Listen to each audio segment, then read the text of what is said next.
ibu-ibu, bapak-bapak, para anggota komunitas Kapel Perjamuan Kudus, dan semua sahabat yang mengikuti Misa Kudus melalui channel Yosef Ministry.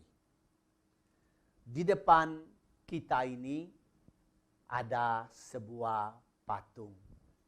Saya mulai permenungan kita dengan Santo Yosef. Santo Yosef yang sedang tidur di seperti ibu bapak bisa melihat di kamera, di layar, Yosef yang tidur. Karena tahun ini 2021 adalah tahun Santo Yosef. Tahun yang dicanangkan oleh Bapak Suci Fransiskus agar supaya kita membuat suatu devosi kita, kebaktian kita kepada Santo Yosef. Santo Yosef sebagai pelindung bagi keluarga. Karena dia adalah penjaga yang tangguh terhadap keluarga kudus dari Nazaret, Maria, dan Yesus. Santo Yosef juga adalah pelindung kaum pekerja. Karena Santo Yosef adalah seorang tukang kayu. Santo Yosef adalah pelindung gereja semesta. Karena Santo Yosef adalah kepala keluarga. Dan keluarga adalah gereja kecil di dalam kehidupan beriman di dunia ini. Maka Santo Bapa meminta kita untuk selama tahun 2021 ini kita menaruh perhatian khusus kepada Santo Yosef. Khususnya kita meminta dia untuk melindungi gereja, melindungi keluarga-keluarga kita, dan membantu kita dalam usaha-usaha dan pekerjaan kita.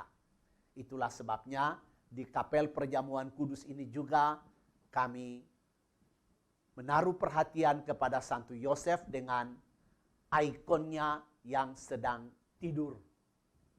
Ikon ini menggambarkan Yosef yang bermimpi. Dalam cerita kitab suci, kita semua tahu bahwa Yosef itu seorang yang lurus hati, dan ketika mengetahui tentang keadaan Maria, bahwa Maria sudah mengandung sebelum mereka hidup bersama-sama sebagai suami istri, dan kandungan Maria itu berasal dari karya Allah sendiri, karya Roh Kudus, Yosef bermaksud untuk menceraikan Maria secara diam-diam. Yosef tidak mau membuat hati Maria itu gaduh dan kacau. Tetapi dalam keadaan bingung dan penuh dengan pertimbangan itu, malaikat Tuhan ketemu dengan Yosef dalam mimpi. Jangan takut mengambil Maria sebagai istrimu. Yosef juga bermimpi ketika Herodes dengan kecerdikannya mau membunuh kanak-kanak Yesus. Karena dari 3 raja di timur, Herodes mendengar berita bahwa raja orang Yahudi yang baru sudah lahir. Dan Herodes terkejut bahwa ada pesaingnya. Maka dia mengambil keputusan untuk membunuh semua anak sulung pada waktu itu di Israel. Yosef dalam mimpi ketemu juga dengan malaikat yang mengatakan, Yosef bangun, bawa anak itu, bawa Yesus dan Maria ibunya, kamu mengungsi ke Mesir sampai Herodes meninggal. Nah, inilah ikon dari Yosef yang tidur dan bermimpi. Nah, dengan demikian Yosef itu menjadi teladan bagi kita untuk mendengarkan nasihat Allah, mendengarkan berita dari Allah kepada kita, dan kita belajar dari Santo Yosef bahwa dia mendengarkan dan melaksanakan berita itu, nasihat dari Allah itu. Itu sedikit mengenai tahun 2021 ini, tahun Santo Yosef, dan sekaligus dengan tahun refleksi dari Keuskupan Agung Jakarta. Nah, sekarang saya mengantar kita untuk coba merenung tentang bacaan kitab suci pada hari ini. Pertama, saya ingin menarik perhatian kita kepada 3 gelar yang hari ini dikatakan kepada Yesus di dalam Injil. Gelar pertama adalah Anak Domba Allah, itu yang disebut oleh Yohanes Pembaptis kepada kedua muridnya. Gelar kedua adalah guru atau rabi yang dipakai untuk ulama yang sangat dihargai pada waktu itu. Nah, itu diucapkan oleh kedua murid Yohanes yang mengikuti Yesus. Dan yang ketiga adalah Mesias. Itu keluar dari mulut Andreas ketika bertemu dengan Simon dan mengatakan kepada Simon, kami telah bertemu dengan Mesias, yaitu Kristus yang terurapi. Tokoh yang diurapi oleh Allah, yang diutus oleh Allah. Nah, mari pertama kita melihat 3 gelar itu maksudnya untuk apa. Baik Anak Domba Allah maupun guru atau rabi maupun Mesias ini menggambarkan Yesus sebagai seorang tokoh yang diutus oleh Allah. Banyak tokoh yang diutus oleh Allah. Umpamanya tokoh Ibrahim, Abraham, tokoh Musa, dan nabi-nabi yang lain. Bahkan Yohanes Pembaptis adalah nabi yang diutus oleh Allah. Tetapi bedanya adalah Yesus diutus Allah dari surga, dari tempat kediaman Allah. Maka dia adalah tokoh istimewa, melebihi semua tokoh yang lain yang juga diutus oleh Allah, tetapi bukan dari surga. Mereka adalah orang-orang dari dunia ini. Musa, orang Israel. Abraham, orang pada Israel kuno. Daud adalah seorang Israel. Yohanes Pembaptis adalah seorang dari orang-orang Yahudi pada zaman itu. Jadi orang-orang yang diutus dari dunia ini. Sedangkan Yesus adalah tokoh yang diutus dari surga oleh Allah. Nah, ini bedanya. Lalu, apa yang Yesus buat? Diutus oleh Allah untuk apa? Untuk membangun satu umat. Dan umat ini akan menjadi tempat yang tidak dikuasai lagi oleh kekuatan-kekuatan gelap. Umat yang dibangun oleh Yesus adalah umat yang tidak dikuasai oleh kekuatan jahat dan tidak dikurung oleh kekuatan maut. Nah, inilah tugas dan pengutusan dari Yesus, dari Allah sendiri kepada dia. Membangun satu umat yang tidak dikuasai oleh kejahatan dan kegelapan. Membangun satu umat yang tidak dikurung oleh kekuatan maut. Nah, oleh sebab itu, Yohanes pernah bersaksi bahwa dia itu lebih besar. Dia lebih besar daripada Yohanes. Yohanes membaptis dengan air, Yesus membaptis dengan Roh Kudus. Bahkan Yohanes pernah beri kesaksian, saya membuka tali kasutnya pun rasanya saya tidak layak. Berarti Yohanes sangat menghormati Yesus. Bahwa Yesus lebih besar daripada dia. Dan kemudian hari, Yohanes Pembaptis yang sama memberi kesaksian bahwa biarlah dia, Yesus, menjadi semakin besar, sedangkan aku, Yohanes, menjadi semakin kecil. Nah, itu Yesus seorang tokoh yang luar biasa. Nah, pertanyaan kita, kalau Yesus ini tokoh yang luar biasa, dan Yohanes merujuk 2 muridnya ketika melihat Yesus lewat, dan Yohanes berkata, lihat, anak domba Allah, jangan kita lupa, Yohanes adalah seorang guru besar.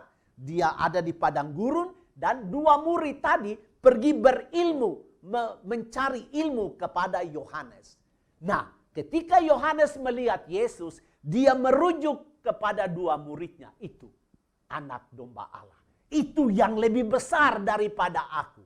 Nah, 2 murid itu ketika dengar rujukan dari Yohanes Pembaptis, mereka justru mengikuti Yesus. Tadi kita dengar di dalam Injil.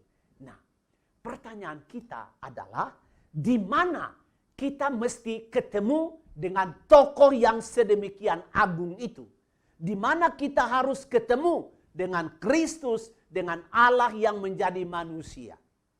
Jawabannya adalah kita ketemu dengan Yesus dalam seluruh peristiwa pengalaman kehidupan kita. Baik pengalaman hidup itu menggembirakan, di sana kita bertemu dengan Tuhan. Baik pengalaman hidup itu membuat kita susah, menderita, dan sulit, di situ pun kita ketemu dengan Yesus. Nah, ibu, bapak, saudara-saudari, coba kita melihat apakah benar bahwa kita bisa bertemu dengan Tuhan di dalam pengalaman hidup kita. Bacaan pertama hari ini dari kitab Samuel mengatakan itu kepada kita. Bagaimana Samuel ketemu Tuhan melalui Eli. Eli adalah imam di bait Allah. Dan Tuhan memanggil Samuel sampai 3 kali. Samuel tidak mengerti, Eli juga tidak mengerti. Tetapi kali yang berikut, kali keempat, Eli mengerti. Oh, kalau Tuhan memanggil lagi, engkau harus jawab begini. Bersabdalah ya Tuhan, sebab hambamu mendengarkan. Samuel ketemu Tuhan di bait Allah. Bait Allah seperti gereja-gereja kita. Melalui imam pada waktu itu adalah Eli. Peristiwa manusia. Bagaimana Tuhan bertemu Samuel dalam peristiwa manusia. Yang kedua, dalam bacaan kedua hari ini, Santo Paulus mengingatkan kita bahwa tubuh kita itu begitu luar biasa. Allah menciptakan tubuh kita itu. Nah, kadang-kadang kita justru menuduh tubuh kita ini sebagai biang atas dosa-dosa yang kita buat. Kadang-kadang kita salah memakai tubuh kita ini.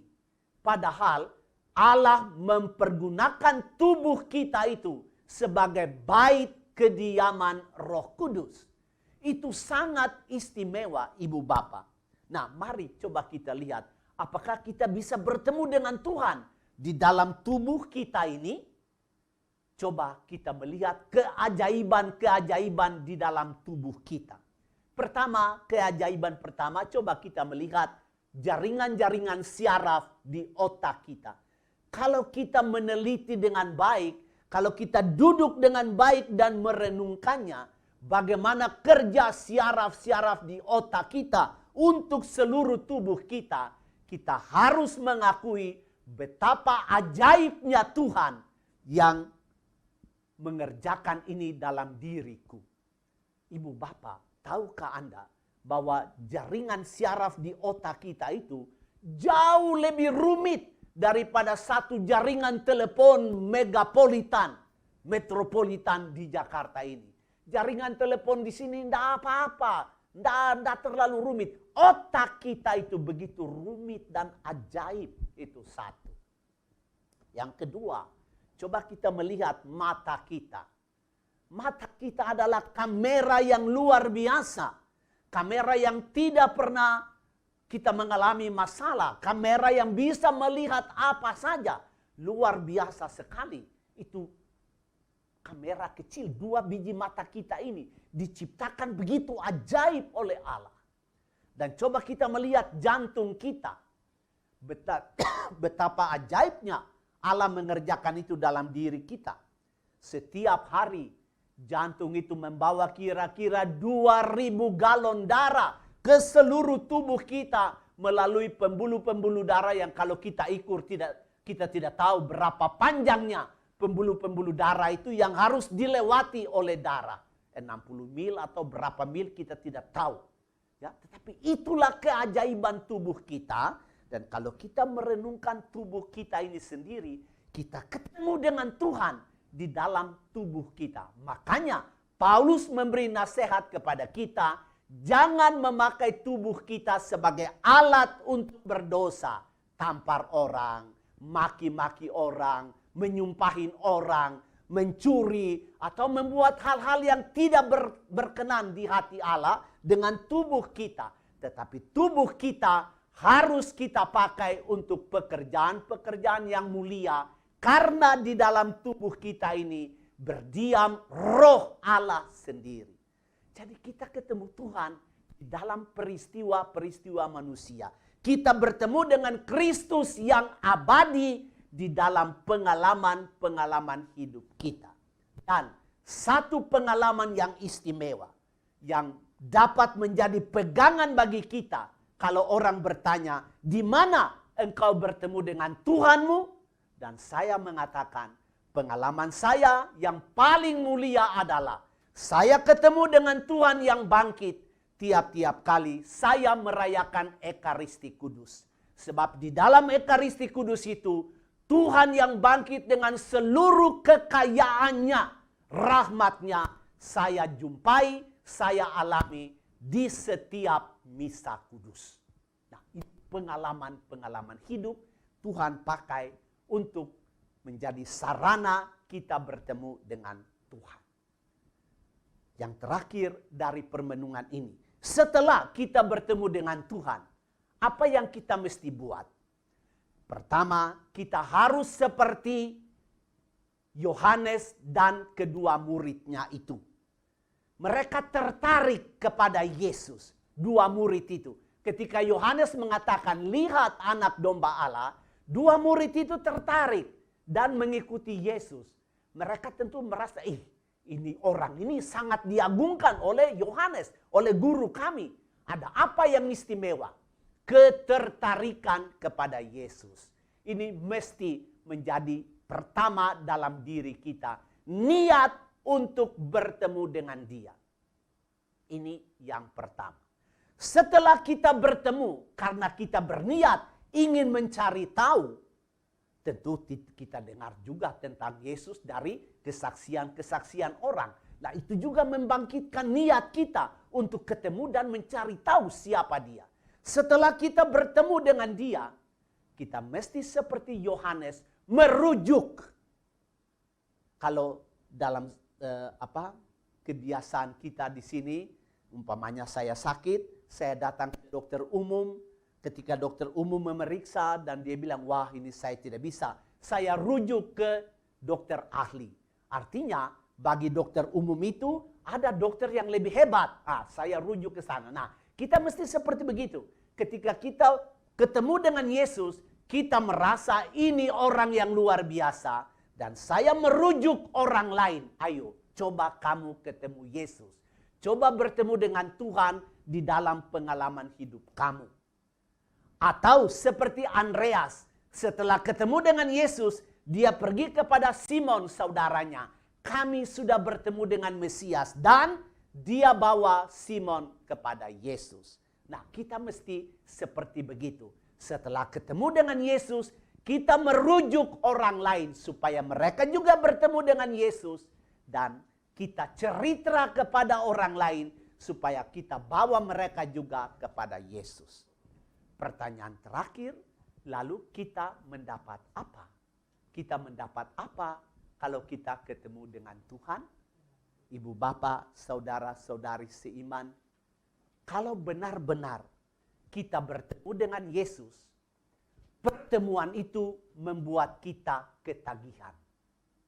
Ketagihan untuk terus-menerus mau melihat Dia, ketagihan untuk terus-menerus mau mendengarkan Dia, dan ketagihan untuk terus-menerus bicara tentang Dia. Perjumpaan dengan Tuhan Yesus itu akan membuat kita ketagihan. Ketagihan untuk terus-menerus melihat, mendengarkan, dan bicara tentang Dia. Dan yang kita dapat adalah kekayaan rahmat-Nya. Santa Perawan Maria pernah bicara kepada Santa Bernadette. Ketika Maria ketemu dengan Bernadette, dan Bernadette bertemu dengan Maria di Lourdes itu, yang sangat terkenal. Waktu itu Bernadette berada di dalam keadaan yang tidak begitu sehat karena dia adalah seorang penderita asma. Dan Maria mengatakan begini, aku akan memberi kepada kamu kebahagiaan, tetapi bukan di sini. Bukan di sini. Di sana engkau akan bahagia selama-lamanya. Nah, Ibu Bapak, kalau kita tanya, apa yang kita dapat dari Yesus selain ketagihan untuk terus-menerus melihat, mendengarkan, dan berbicara tentang Dia, tetapi yang kita akan dapat terutama adalah kebahagiaan abadi, tidak di sini, tetapi di sana. Dan Ibu Bapak, apa artinya kita mendapat kebahagiaan abadi? Di sini mungkin kita merasa, di sini lebih baik, tetapi menurut hemat saya, kalau kita jujur, kita akan mengatakan bahwa mungkin di sini saya belajar untuk sedikit menderita, tetapi dapat kebahagiaan abadi. Itu tujuan saya. Daripada di sini saya berbahagia, di sini, di dunia ini saya berbahagia, tetapi kemudian saya akan menderita selama-lamanya. Menderita abadi. Nah, mana yang kita pilih? Lebih baik kita pilih kebahagiaan abadi daripada kita pilih penderitaan abadi.